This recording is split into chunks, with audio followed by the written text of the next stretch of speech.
You guys will find that you have passions, and having a passion is a gift. I think we all have passions, and you don't get to choose them, they pick you, but you have to be alert to them. You have to be looking for them.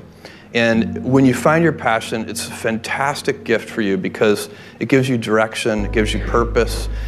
You can have a job, or you can have a career, or you can have a calling. And the best thing is to have a calling. And if you find your passion, you'll have that, and all your work won't feel like work to you. Many kids and many grown-ups do figure out over time what their passions are. And sometimes we let I don't think it's that hard. I think what happens though sometimes is that we let our intellectual selves overrule those passions. And so that's what needs to be guarded against. My job, one of my jobs as the leader of Amazon, is to encourage people to be bold. And people love to focus on things that aren't yet working. And that's good, it's human nature. That kind of divine discontent can be very helpful. But it's incredibly hard to get people to take bold bets. And you need to encourage that. And if you're gonna take bold bets, they're going to be experiments, and if they're experiments, you don't know ahead of time whether they're going to work. Experiments are by their very nature prone to failure, but a few big successes compensate for dozens and dozens of things that didn't work. So bold bets, AWS, Kindle, Amazon Prime, our third-party seller business, all of those things are examples of bold bets that did work, and they pay for a lot of experiments.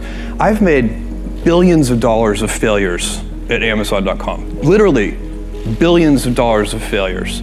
And you might remember Pets.com or Cosmo, or give myself a root canal with no anesthesia very easily. None of those things are fun, but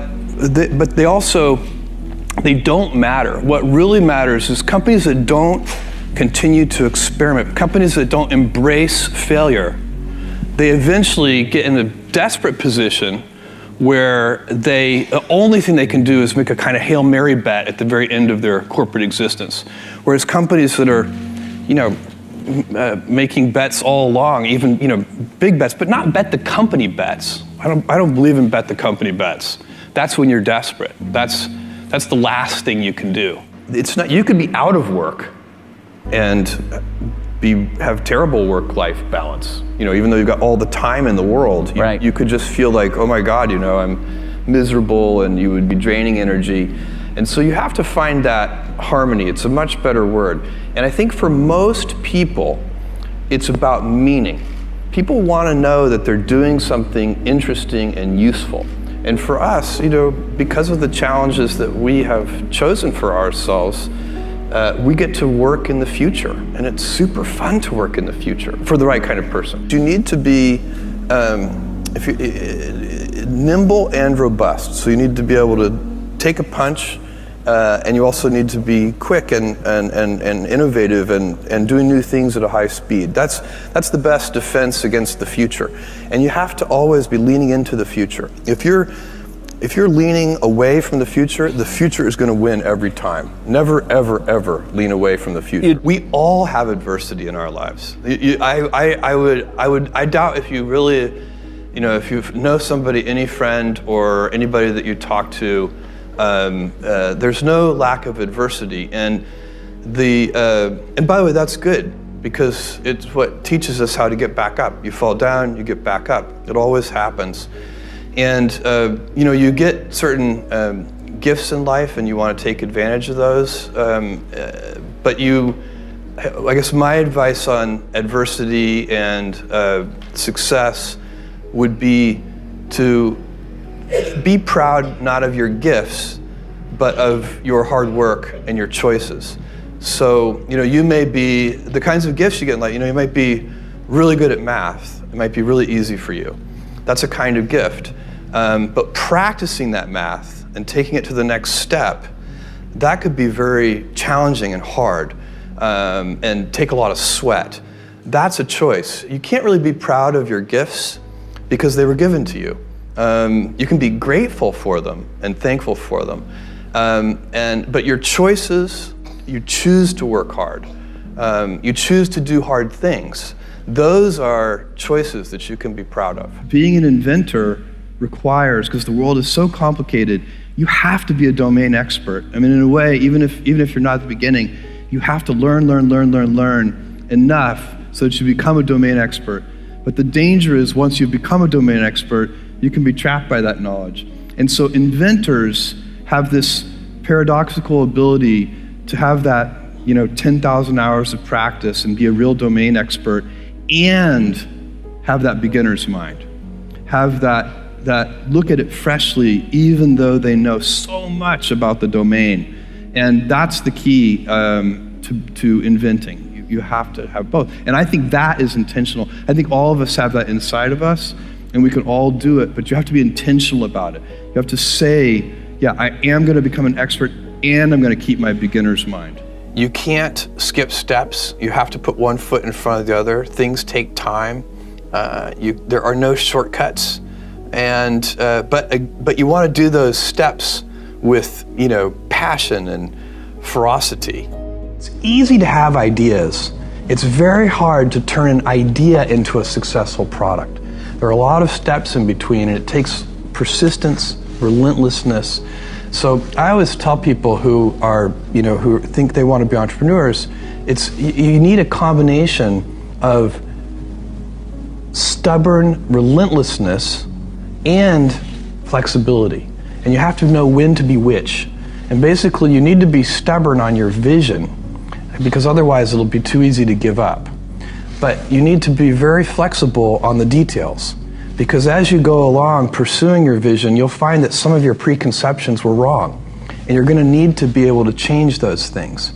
So I think taking an idea successfully all the way to the market and turning it into a real product that people care about and that really improves people's lives is a lot of hard work. Don't try to chase what is kind of the hot passion of the day.